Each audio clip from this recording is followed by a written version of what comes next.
Russia's war in Ukraine continues to produce a refugee crisis across Europe and for Hungary's government. I sat down with Foreign Minister Peter Szijjarto to talk about his policy for a growing predicament. I'm Frank Ucciardo, and you're watching TRT World One-on-One. Hungary's Foreign Minister Peter Szijjarto, thank you for joining us here again on TRT World. Thank you for the invitation. Now, I understand that you've just returned from a meeting with the representatives of Turkey about being better together, and this is rooted in family values. Tell us more about that. Well, we have an initiative being made here together with Turkey, Qatar, Azerbaijan, Nigeria, Sierra Leone, Serbia, countries which do consider family as the basis of the society. And you know, I think it's very timely to discuss this matter given the fact that already the expression family is being under very heavy attack in the global political arena, not to speak about the substance of family. So here I had the chance to clarify what we Hungarians do mean when we speak about family. And we do mean a mother, a father, and the children, where mother is a woman, father is a man, and the marriage is being made by one man and one woman. And it might sound crazy, but nowadays we do have to clarify such kind of issues because the extreme liberal mainstream puts such an attack on these traditional values and this traditional approach that from time to time we have to take advantage of meetings like this here to make sure that this is something what we mean under family. Plus, in Hungary we support families pretty much. In the OECD area we are number one when it comes to family subsidies over GDP. It's 5%, huge. And we have been implementing new programs to support young families, to make it clear that the decision that you have a kid will not put you in a less advantageous position compared to if you make a decision not to have a kid. Yeah, well, that seems to be the problem in a lot of countries now because they're worried about having children because they can't. Their economies, they can't afford it. In the United States, Japan has stepped up. They want to actually pay and to encourage them to have more babies because the bell curve is different there. So your initiative is hopefully for growth, right? Yeah, we try to counter this challenge of demography. And when it comes to demographic challenge, we don't see migration as the solution. We see supporting the families as a solution. That's why we have introduced tax exemptions in case you have a kid. That's why we have introduced a big housing loan with a fixed interest rate of 3%. That's why we have a program called Expecting Babies, which gives you a preferential loan, and with the kids arriving to your family, the state remits your loan, your debt. So we have made it clear that it must not be an economic restriction, whether you have a kid or one more kid in the family. Therefore, we made it clear that once you have a kid, this must not put you in a less advantageous position compared to not to have a kid. So having a kid must not be an economic decision. Do you think that's a plan that should be implemented in the United States, where they're having problems because of generational differences and pressures, economic pressures? I have no idea whether this solution works here or not, but it works in Hungary for sure. And we always offer these examples, for free to have a look at it. But then what's going to be implemented in other countries, it's up to the decision makers of those countries. Now, I was talking with a UN humanitarian the other day, and he was telling me about the refugee crisis and that more refugees and migrants are headed towards Europe. Yeah. That's a problem for you. It's a big security risk. Our position is crystal clear. Whether you allow people to come to your country, it must be a sovereign decision of yours. So it's a no-go that people violate the border between two peaceful countries just because they want to get to country A or B. This is no-go. International law speaks very clearly. International law says that once someone is being forced to leave his or her home for any reason, war, terrorism, or armed conflict, then he or she is entitled to stay temporarily on the territory of the first safe country, but not on the territory of the second, third, or fourth safe country, but the first. And this is how, and this shows very clearly our approach, that when it comes to Ukraine, we let all refugees from Ukraine enter the territory of our country because we are the first safe country for them. We are neighbors. But when it comes to people coming from thousands of or tens of thousands of kilometers away, crossing territories of 6, 7, 8, or a dozen safe countries, that's a no-go. Those are not refugees anymore. Those are illegal migrants, and they commit a crime by violating our border. What needs to be done? Comprehensive and overarching economic development plans must be implemented in order to help the regions in need to be able to keep their population back at home. For example, we Hungarians have been carrying out big development programs for African countries, scholarships, economic programs, tide aid credits, water management programs, in order to make sure that they can keep their growing population at home. Otherwise, these people will hit the road and arrive to Europe as illegal migrants, putting a security risk on us and a challenge which we definitely cannot live with.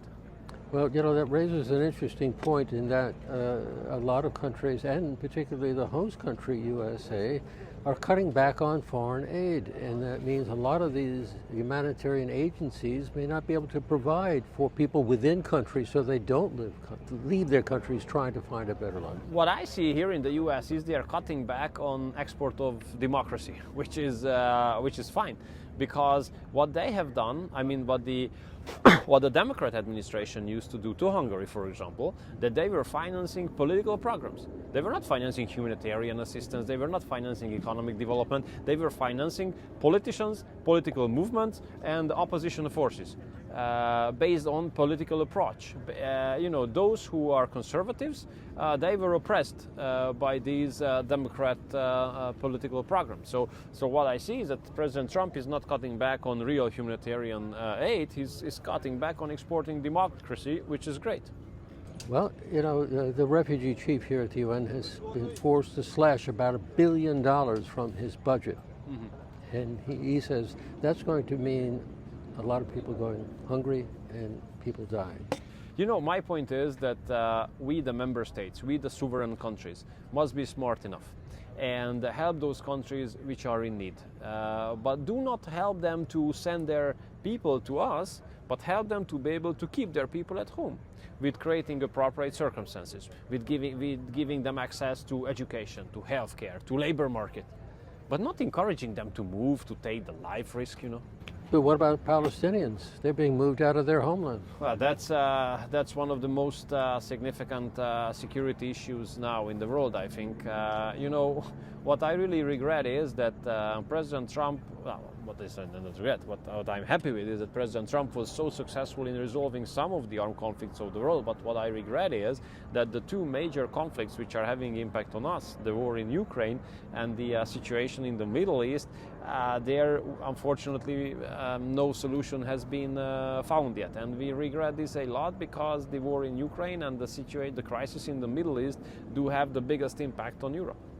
But what do you think is the solution in Gaza? Because Israel, and according to Secretary General, he said this in his press conference, he doesn't think that Mr. Netanyahu is interested in negotiating a peace. Look, what I see is the following, that there have been initiatives and plans and attempts, basically, to try to make peace in the region for decades. And all of them have failed. There was one exception, what I have seen, and this one exception has been the Abraham Accords. I was the only foreign minister of the world, the only one, to be personally present at the signing ceremony in the gardens of the White House. I was the only one when Bahrain, United Emirates, Arab Emirates, US and Israel have signed the documents of Abraham Accords. That brought back the hope, I think, for the region to offer peaceful lives and to give back the possibility to the people there to live their lives under peaceful, normal circumstances. And I so much regret that now we are getting further and further away from the principles of the Abraham Accords. But what is the solution? It seems that basically we have Israel continuing to bulldoze a population, displace them, and I'd be curious to get your reaction to the independent panel saying conditions exist there for genocide. Well, what I think is that, how you say, cornering or stigmatization is absolutely not helpful, because, I mean, if we make such statements, okay, but then what happens? Is it helpful? No. So I think that dialogue must be restored as soon as possible. Escalation must be avoided, escalation must be prevented, and dialogue must be restored between the parties. I don't know whether it's possible or not, but I don't see any other option, because if we give up the channels of communication, if we give up the hope for a diplomatic solution, if we give up the chance for a negotiated solution, I don't think we're going to go anywhere. That's why I'm a bit hopeful about this week. The two-state conference? Not exactly that one, but I understand that President Trump is going to meet the Arab countries at some point of time during the week. That's what I heard. And I do believe that as President Trump is the only hope for peace in Ukraine, I think he's the only hope to give back the right to the people in the Middle East to live their lives under peaceful circumstances.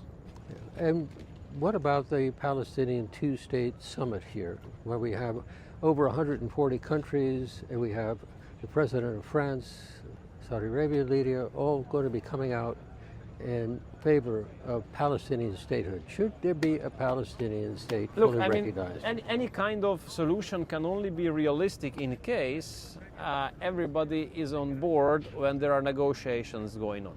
You know, I mean, discussing the issue of two states solution without one of the states, I don't think it's going to be successful. Very similar to the discussions in Europe about peace in Ukraine without Russia. Those negotiations will not lead to success. That was going to be my next question. We have President Zelensky here with President Trump. We have Foreign Minister Lavrov that will be meeting here.